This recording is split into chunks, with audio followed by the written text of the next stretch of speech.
Bonjour à tous, on se retrouve sur une nouvelle vidéo sur Machina Arcana et cette fois-ci on arrive au dénouement d'horreur dans la glace.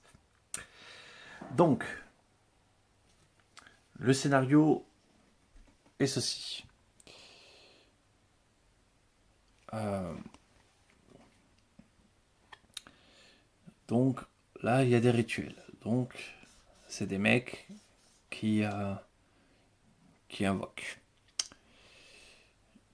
Il y a 15 jetons rituels. Donc à chaque fois, de chaque phase d'horreur, on retire de la réserve autant de jetons détruits que la moitié des cases rituelles restantes, arrondies au supérieur. Donc, s'il y en a 5, on en retire 3.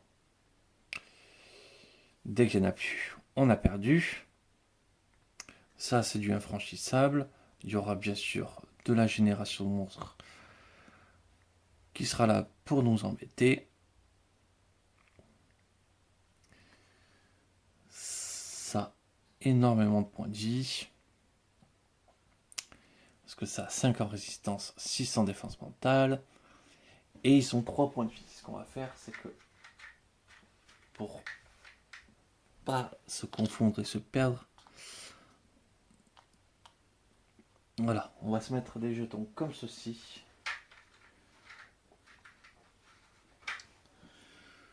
Sur chaque rituel.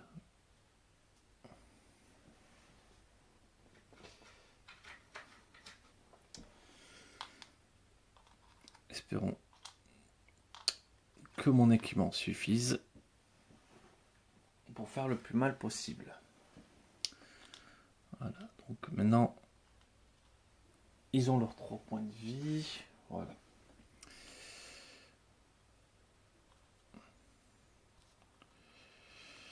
Alors, il y a des coffres ici. Est-ce que ça vaut le coup de faire le tour, passer par là, sachant qu'il y a une zone de génération de monstres. Ici, il y a les générations de monstres. Ici, il y a la génération de monstres. J'ai vraiment envie de rusher. Ah, mince, j'ai été un peu... Voilà. Je vois pas trop l'intérêt de passer par là et par là. J'ai vraiment envie de rusher par ici. Pour essayer de nettoyer ça le plus rapidement possible.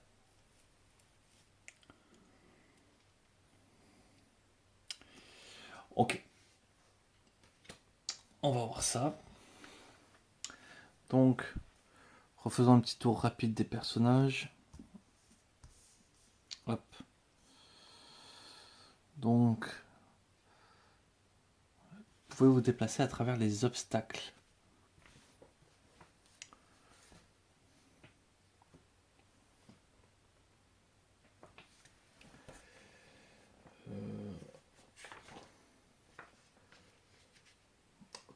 Obstacle.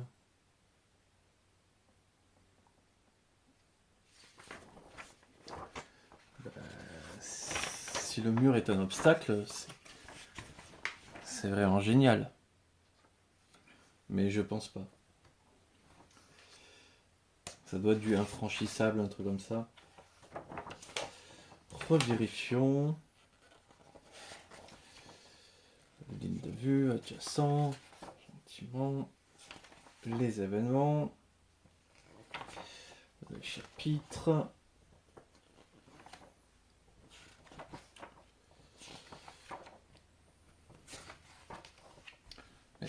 Ça va faire au moment les déplacements. Comportement des monstres.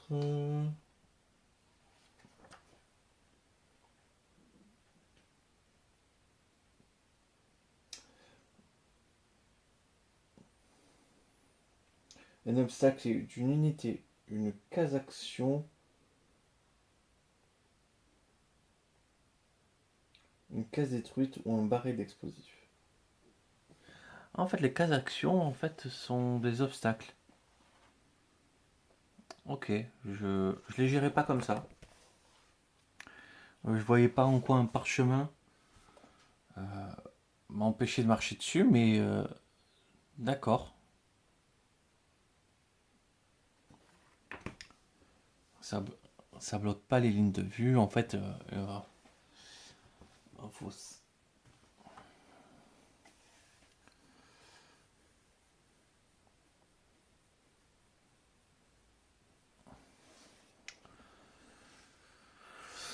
Ok. Bon. Elle a son holster qui lui permet d'alterner entre l'arbalète à répétition et la grosse Gatling. En faisant ça coller à un mur. Et lui, son but, ça allait de mettre des grosses patates au corps à corps le plus vite possible.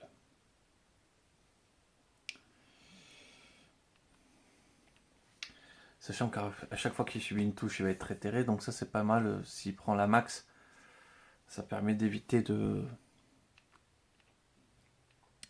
mourir. Alors, on va se placer.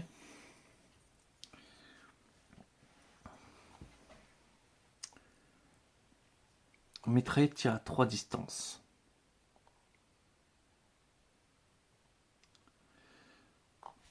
Donc,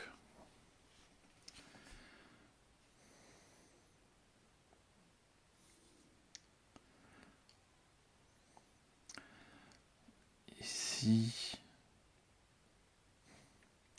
1.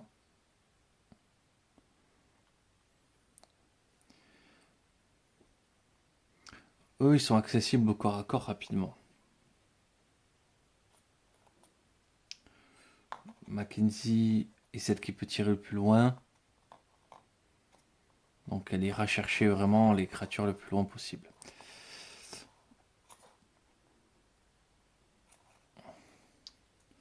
Donc Mackenzie, on va la mettre la plus loin possible. Lui, le plus proche possible pourra atteindre le corps à corps rapidement. Et on va voir ce qu'on peut faire avec ça. Alors, c'est parti.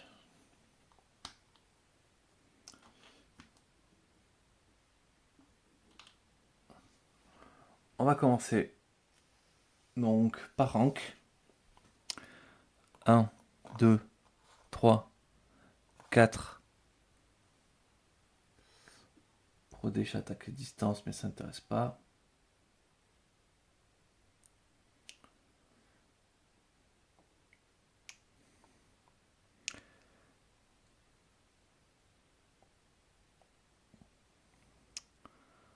Euh, 5, 6.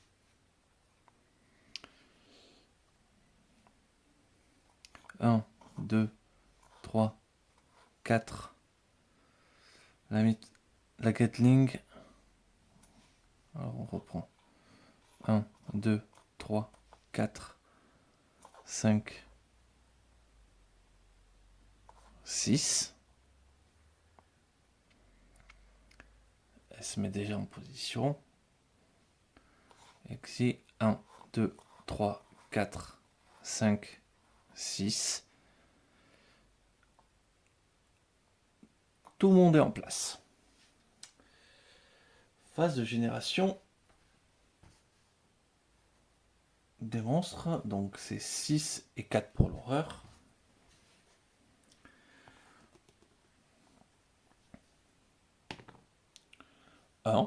Ça va, on génère pas de monstres. Pour Kim, 6, on génère un monstre, on réinitialise l'échelle.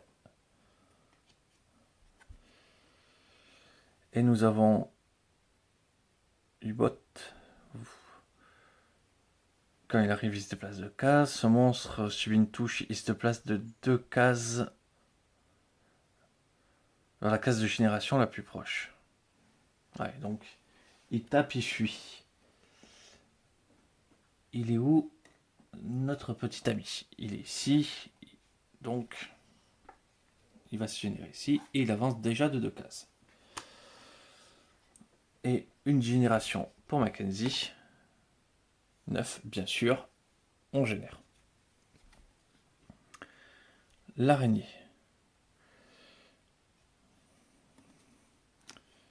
Il fallait que ce soit l'araignée.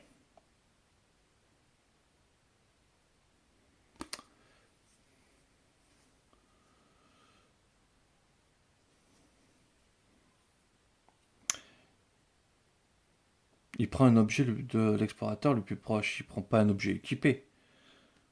C'est pas dit.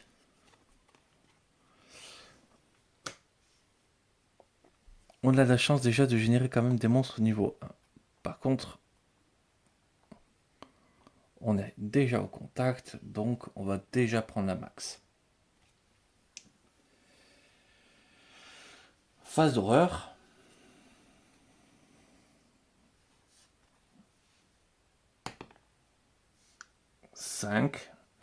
Donc on tire un événement d'horreur. Les explorateurs ne peuvent pas regagner de santé.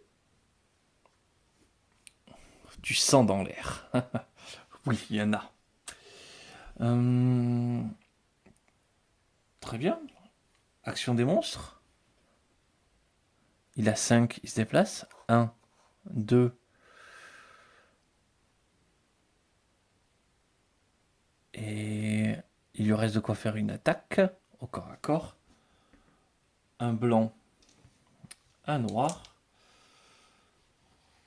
Contre la Miss. Donc c'est du physique elle a 5 en défense.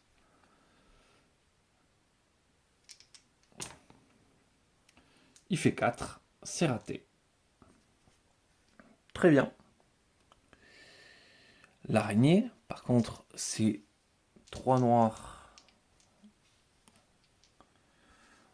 un blanc. Elle va pouvoir faire son attaque 2 fois.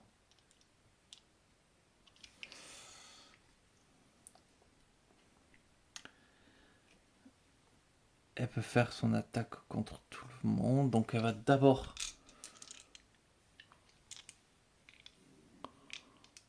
cibler. Du coup... Ah oui, comme il y a un événement d'horreur, il pourrait se décaler d'une case. Ouais, ça c'est encombré.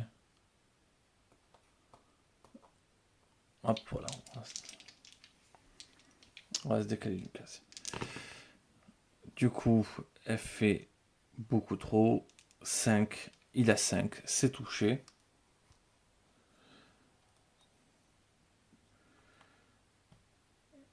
Donc il dépense 1 pour pas perdre son point de vie. Non, il va pas dépenser 1. Il va perdre son point de vie. Et il devient éthéré.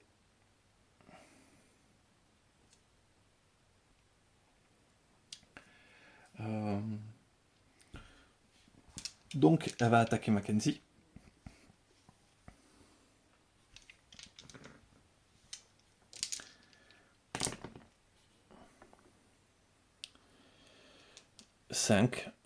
Je crois qu'elle a loin d'avoir autant. Non, elle a 3. Donc elle perd un point de vie aussi. Fin de la phase de monstre. Ah non, attendez. Phase d'horreur, j'ai peut-être oublié de... Au début de chaque phase d'horreur, du coup, je devais perdre 3 jetons invocation.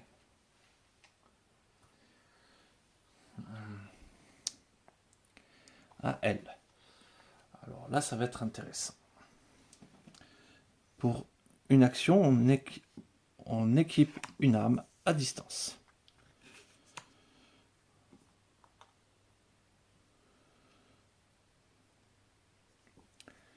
Elle est collée à un mur. Donc elle va tirer ici.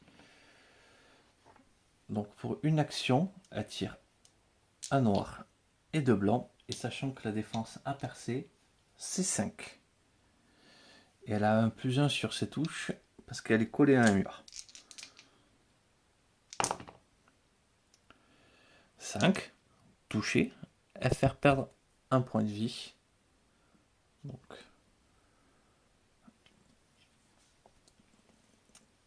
Hop, un point de vie perdu sur le premier cultiste. On va les appeler comme ça. Pour une action, elle retire. Elle rate. Parce qu'elle fait que 3. Pour une action, elle retire. Elle fait 4. Donc elle va dépenser un point d'essence qui lui restait pour faire perdre un point de vie supplémentaire au cultiste. Pour un point d'action, elle retire. Elle touche. Elle fait perdre le dernier point de vie au cultiste. Pour 1, 2, 3, elle sera pour aligner l'autre. Pour une action, elle commence à aligner le cultiste le plus loin ou elle essaye de tuer la bête. Elle va tirer sur la bête, comme ça elle évitera de prendre 2 attaques. Donc 4, elle tire sur la bête, qui perd un point de vie. Et du coup, 1, 2, il se déplace.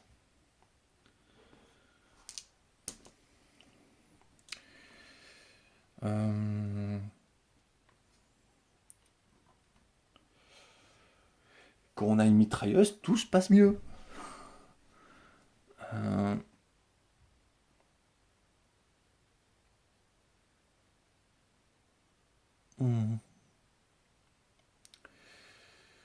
Donc, ça c'est quand même pas mal. Elle en a déjà éliminé. Voilà.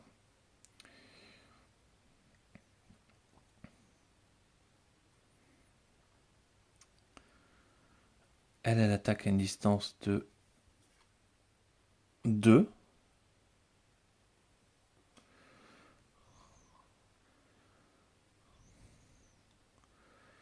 Donc, elle se met ici.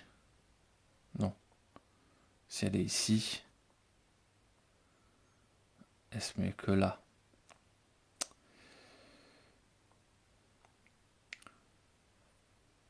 J'aimerais faire ma double attaque.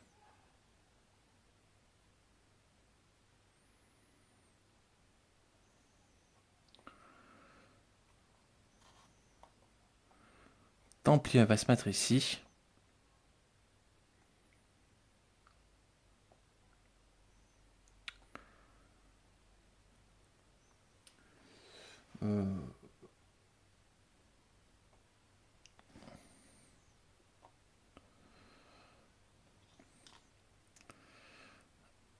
Elle va tirer sur lui.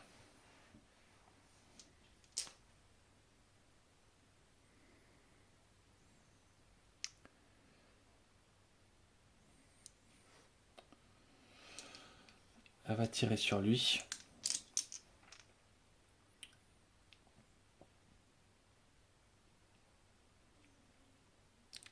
Donc pour l'instant, elle n'a utilisé que un déplacement. Ou on pourrait même en utiliser 0.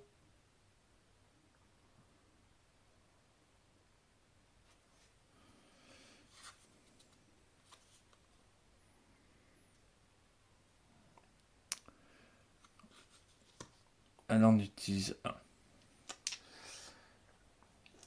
Donc, un noir et 3 blancs. Donc, clairement, ça touche. Elle lui fait perdre un point de vie. Elle utilise l'effet de son arc pour 2. Du coup, il ne reste plus que 2 pour 2 essences supplémentaires. Ouf, elle lui refait perdre un point de vie. Le voilà plus qu'à un point de vie, ce cultiste aussi.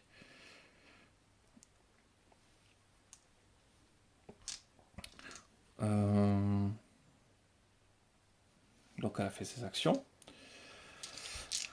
À notre cher Hank, grâce à ça, lorsqu'il attaque une unité blessée, il augmente de 2 CG d'attaque. Donc il va pour 2 utiliser 2 noirs. Et il a déjà plus 3. Donc ça c'est cassé. Voilà. Il pulvérise le dernier cultiste.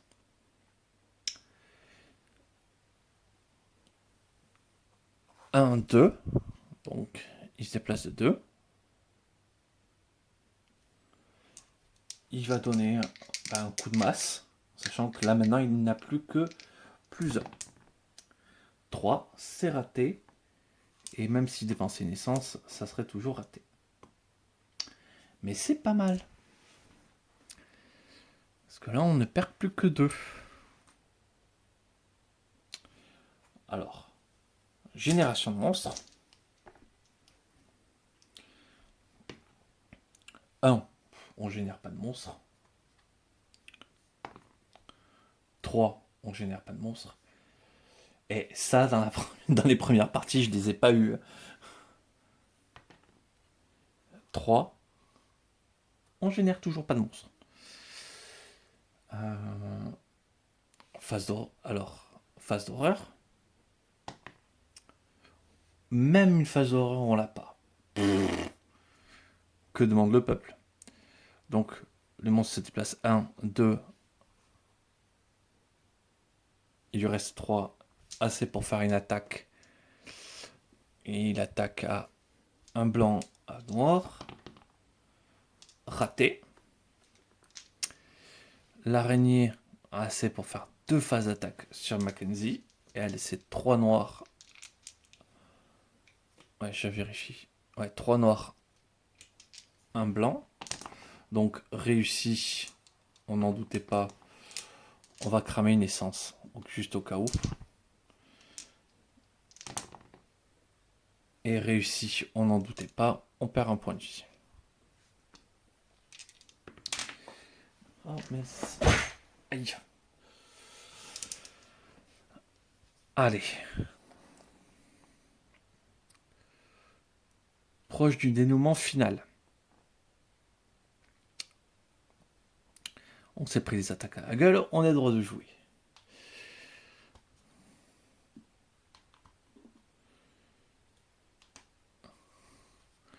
Bon, la mitraillette, elle est à 1, 2, 3 cases. Donc, elle est partie pour rester bien collée contre son mur. Kim, la mitrailleuse.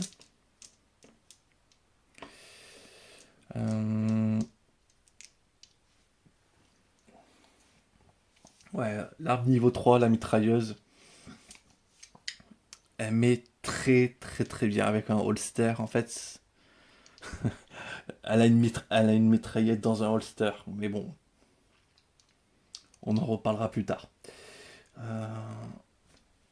C'est parti pour agater lui. Elle le touche. Oui, elle le touche. Donc, elle regagne un point d'essence. C'était surtout pour ça que je voulais le tuer. Donc, nous voilà à 5. Et en plus, j'ai fait un jet pourri, je l'ai senti.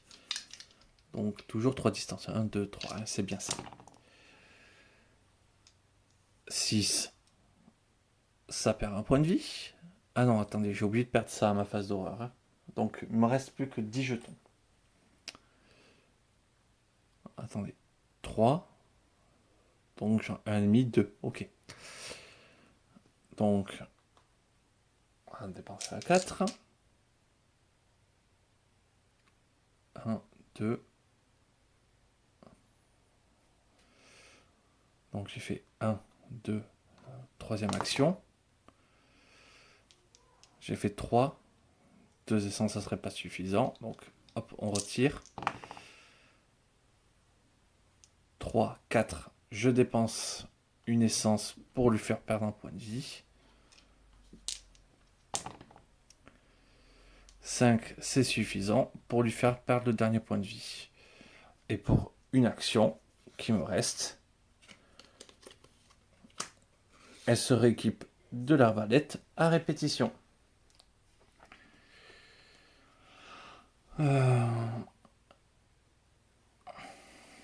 Ouais, l'équipement, c'est la vie, quoi. Et les armes, surtout. De très loin.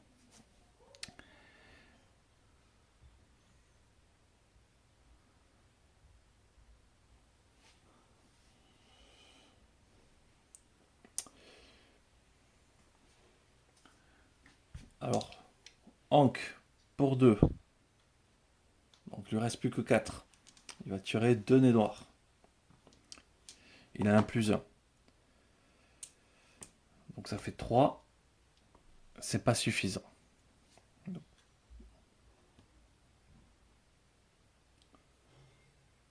Pour 2, il va tuer 2 dés noirs.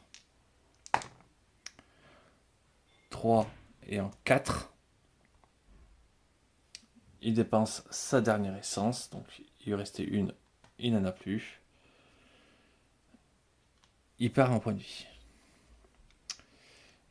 Et pour ces 2 points de dernière action, maintenant il est blessé. Donc comme il attaque une unité blessée, il a un plus de son jet d'attaque. Et voilà, il lui fait perdre un autre point de vie. 1, 2, 3, 4.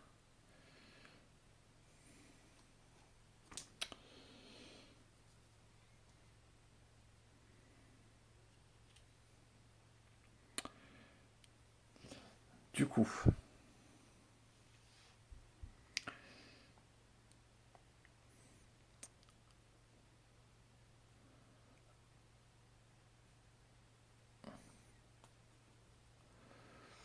si on fait ça, il fait 1, 2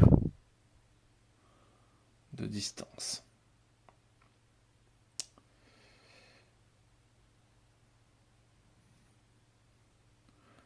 Elle est hors portée de l'araignée.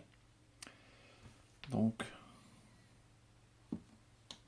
il s'est déplacé de 1. Ah oui, mais s'il se déplace de 1... Ouais, mais écoutez, il se déplace de 1. Il va activer sur lui sa guêpe mécanique. Donc, pour 4, il va tirer 2 dés noirs. Sans bonus. Le voilà, 5. C'est bon. Il blesse. Et il blesse avec un effet. Donc l'effet fait que, au début de la phase d'horreur, il perdra un point de vie.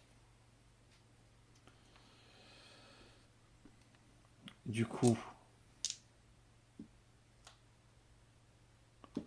pour 4, il tire avec l'arc.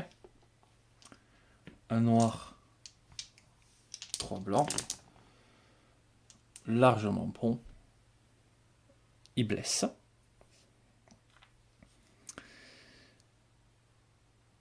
Et on a fini là. Du coup, phase de génération monstre. Donc là, il faut faire 2 hauts.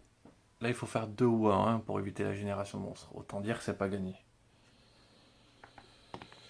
Donc 5, on repasse à une génération classique de 6.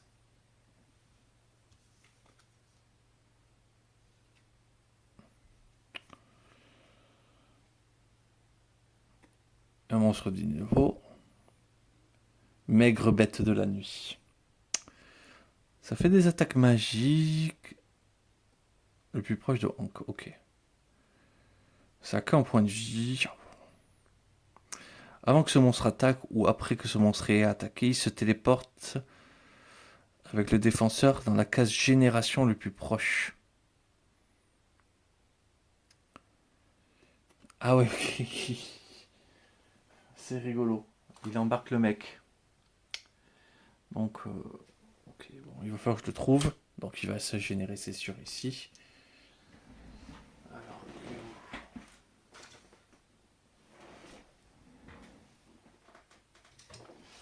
voilà, je l'ai trouvé. Pour Kim, ben 4, rien. Mackenzie, 2, rien. Non mais c'est cheaté. Là, c'est vraiment trop chanceux qu'il n'y ait pas de monstre. Je devrais déjà être à 4 monstres. C'est pas possible d'être autrement. Là, j'ai vraiment eu le temps de faire ce que je voulais. C'est indécent. Phase d'horreur. Lui, il perd un point de vie, il meurt. Phase d'horreur, ben, on perd que un jeton. Donc on est à 9.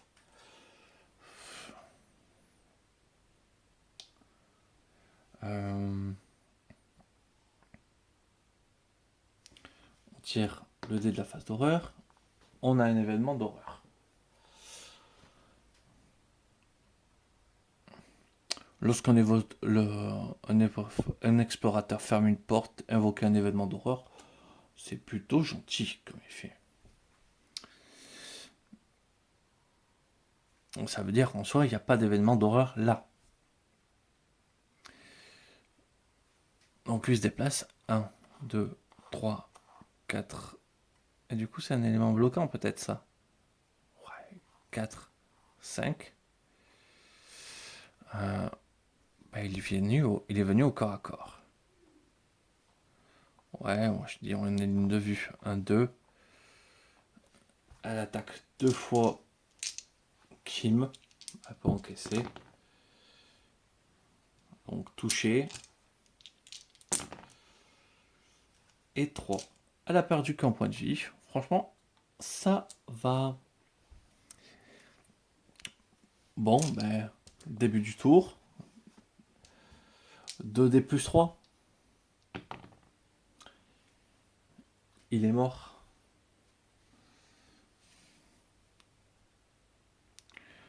Toutes les cases rituelles ont été détruites.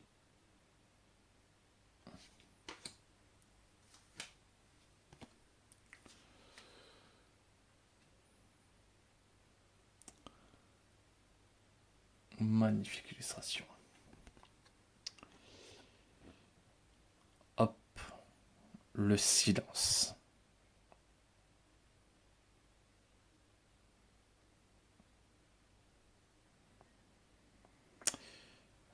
Je vous laisse mettre en pause pour vous le lire tranquillement.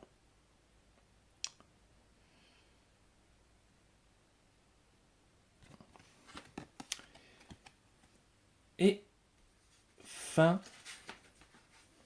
du scénario horreur dans la classe. Bon, une équipe de 3, c'est bien plus safe. Vraiment, il y a des...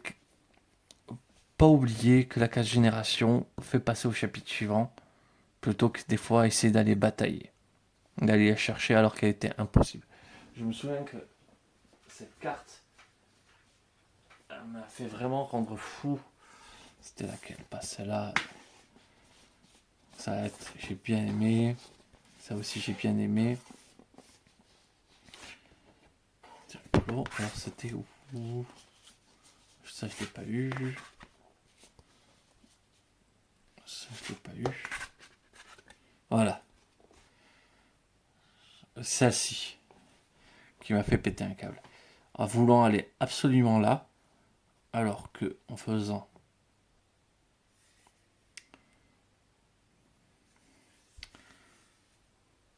Alors... Ouais, c'est quand même compliqué quand même hein, de faire les choses pour aller fermer ici. Mais ça se fait. Plutôt qu'essayer de rentrer là, qui était une perte de temps sans nom. Ouais, cette carte, elle m'a vraiment mis dans le mal. Mais bon, voilà, dès qu'on commence à avoir un peu d'essence, qu'on peut gaspiller à bon escient, des armes. Il faut aller chercher des armes dès le début pour fumer les monstres, parce que sinon c'est pas possible quoi. Dès qu'on a des armes correctes, ça tombe.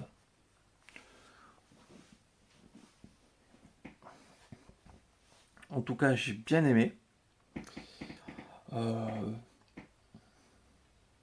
Si je dois lui mettre des défauts, effectivement,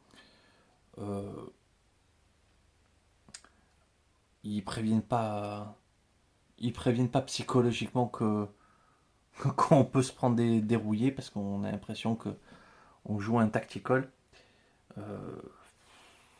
Non, on joue pas un tactical où on sécurise des ressources.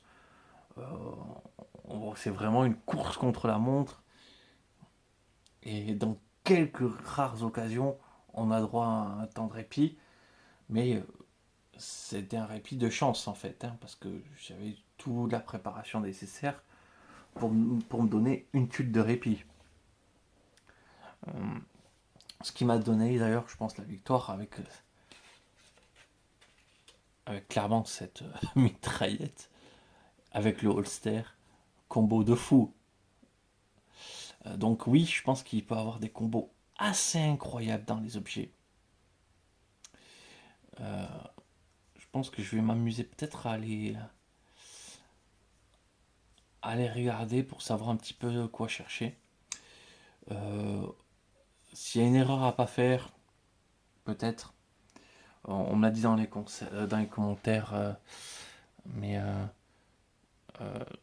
je pense qu'effectivement, je ne conseillerais pas de mettre les monstres et du coup les équipements des extensions euh, dès le début, le temps d'apprendre effectivement à bien connaître les comportements de base. Et surtout que deux des monstres les plus horribles sont des monstres d'extension.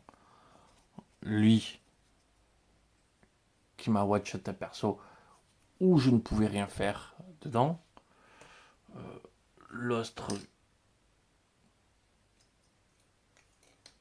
qui booste et qui suit les gens. Qui m'a mis aussi dans le mal après mon Messine un petit peu moins horrible. Parce que je l'avais mal compris. Mais voilà, c'était la fin du scénario.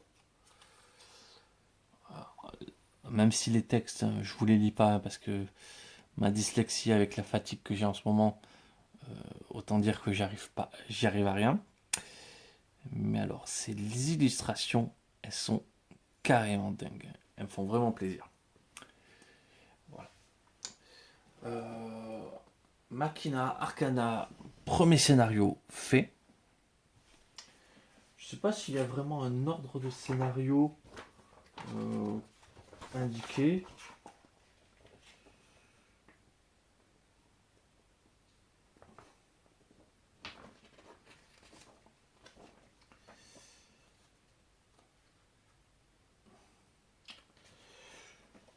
J'essaierai de regarder quel est le deuxième scénario officiel euh, en ordre de tour. Ce qui conseille de faire un certain ordre dans les scénarios. Et, euh, et après on verra quoi. Mais en tout cas, je vais continuer à faire des parties sur ce jeu régulièrement. Bon, là j'en ai posté plusieurs vidéos parce que j'avais envie d'être têtu et du coup, comme je tournais les vidéos, j'avais dit bon, on va les poster. Mais je pense que je réduirai le rythme pour en proposer peut-être qu'une seule par semaine. Voilà. Je pense que j'essaierai de faire aussi à chaque fois des petits découpages. Je suis pas trop fan de découper les parties, mais disons que là il y a des temps morts dans les parties. On change une tuile, on resoigne les personnages. Ça permet de ne pas se sentir frustré quand on coupe et de pouvoir regarder un vrai morceau. Et je pense que je continuerai comme ça à détacher les, euh, les campagnes dès qu'ils proposent une tuile sortie de couper et, et toujours détacher le scénario dénouement. Voilà, en tout cas je vous remercie d'avoir regardé et je vais vous souhaiter une excellente journée.